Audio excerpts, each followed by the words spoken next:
Donnie and Dolly. The team is supported by ableauctions.ca. Closing your business? We can help.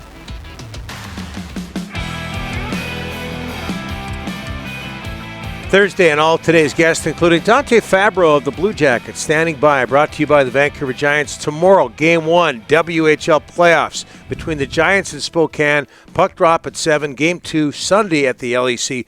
Puck drop for that game is 4 p.m.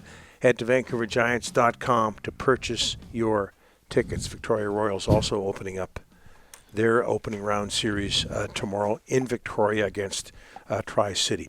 The Blue Jackets host the Canucks on Friday, and we're joined now by Columbus Blue Jackets defenseman, his first year with the Blue Jackets after being picked up after 7 years with Nashville. Pride of Coquitlam and Burnaby Winter Club, Dante Fabbro. Dante, thanks for doing this, sir. How are you? Good, guys. Thanks for having me. No problem. How's life in Columbus, Ohio?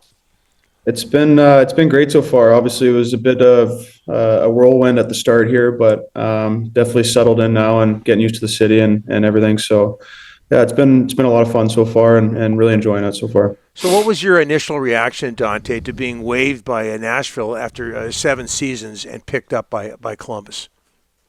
Yeah, I mean, obviously there's, a lot of emotions that kind of go into it, but yeah, I guess the best way to describe it would be shocked, I guess. And, I guess it was, they were seeing something different and they wanted to go a different route. So obviously I'm appreciative of Nashville and all they've done for me, but to kind of have a fresh start with Columbus and, them giving me the opportunity, it's been awesome. And in many ways, I feel like it's been, great for my career, and it's been obviously a fun year so far. And we're in a tight playoff race, and playing meaningful hockey is definitely special. So many people in this part of the world, Dante, pulling for you, and the situation in Columbus, you just talked about it there, but paired with Zach Werenski, you're getting over 20 minutes ice time on a regular basis. What did Columbus see in you that maybe Nashville didn't? I don't know. I mean, I just, I have no ill will with Nashville or anything like that. I thought my time there was, it was just kind of over, I guess. And, Columbus, I guess, saw some attributes in myself and felt that, my type of player and the way I play the game would benefit the team. And, obviously very fortunate, there's a few guys on the staff that I know and a couple guys on the team. And, to get the opportunity, I just kind of wanted to jump in and, put my best foot forward. And I've been having a great year so far. And, again, getting to play with, a guy like Zach, obviously he's a Norris candidate. And, in my eyes, he's a Norris winning D-man. And, so it's just a lot of fun to be out there and obviously get to learn from him and get to see what he gets to do on a day-to-day basis. But, so far it's been awesome. So not everybody in Vancouver is totally familiar with Zach Werenski. You saw him at the Four Nations. But Dante, what you touched on it there. What makes him so special? I mean, if you guys saw our last game, I think he skated up the ice 6 or 7 times without, it didn't even look like he got tired. And just the way he, anticipates the play. And, he's a horse back there, and he plays big minutes. He played, I think, 34 minutes the last game, and he just makes things happen. And when he wants to take over games, he can. And so I just being able to read off him, and I think with my game, a lot of my side is defensive first and moving the puck. So I think it kind of hopefully frees him up a little bit to be up in the play and create some offense, which he's obviously unbelievable at. Dante, meaningful games in March. We've heard that in this city for 10, 12 years. Anyways, how great to be in the thick of a playoff race. Every game matters. It's pressure-filled. Yeah. How is that?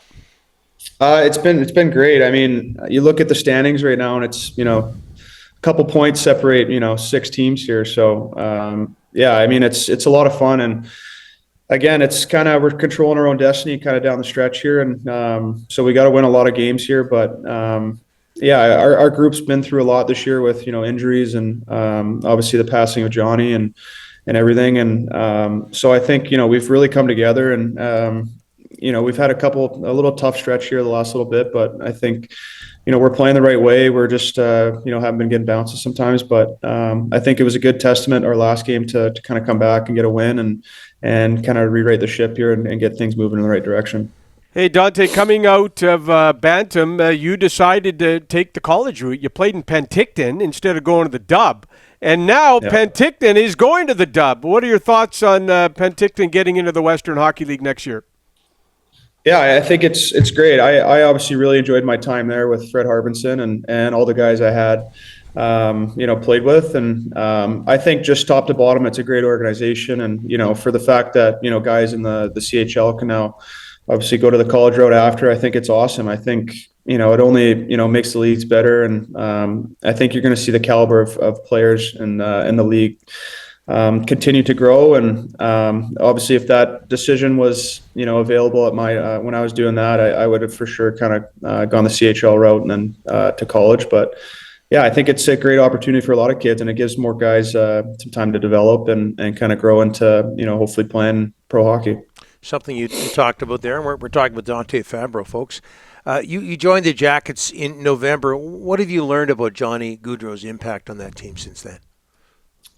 Yeah, I think obviously I didn't know Johnny, but getting to meet his wife and his kids and stuff like that, they're still coming to a lot of the home games and everything, and a big part of the Blue Jackets family. So to see it's an extremely sad, obviously, situation and heartbreaking at the same time. And I think we hang his jersey up before every game. He's still got his stalls and everything at the rink, and you see how close guys were to him and how big of an impact he was, not only on the ice but in the locker room, in the community. And it was definitely something that was very sad, and I obviously felt throughout the entire hockey world. And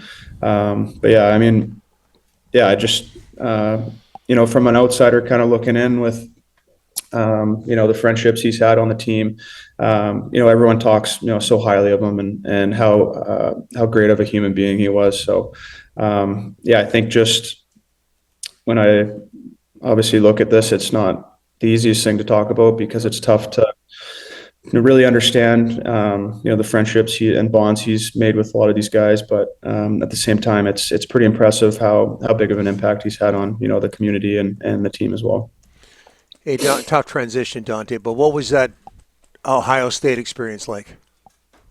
Yeah, that was very cool. I've gotten an opportunity to play in a few outdoor games now, and there's nothing like, I guess, college game day. And we kind of had to walk into the stadium, like the football team does, and everything, and got introduced by OAR, and it was a pretty surreal moment. I think 95,000 people, and getting to see Columbus throw on a big event like that was something pretty special. I got my parents and everyone out there for the game, and so I was just super excited, and made the experience a whole lot better to get a win for there. Okay, before I let you go, George, Nick, and Matthew, the Halokos say hi. Yeah. All right? Just all right, yeah. Just you let them know I'd say hello too. Oh yeah, don't worry. And Daryl Tumber too. You know him. Okay. Oh yeah, I know Tumblr for sure. Dante, this has been great. We'll get you back. Thanks so much. All the best, good, guys. Thanks. All the best. Good to hear from you.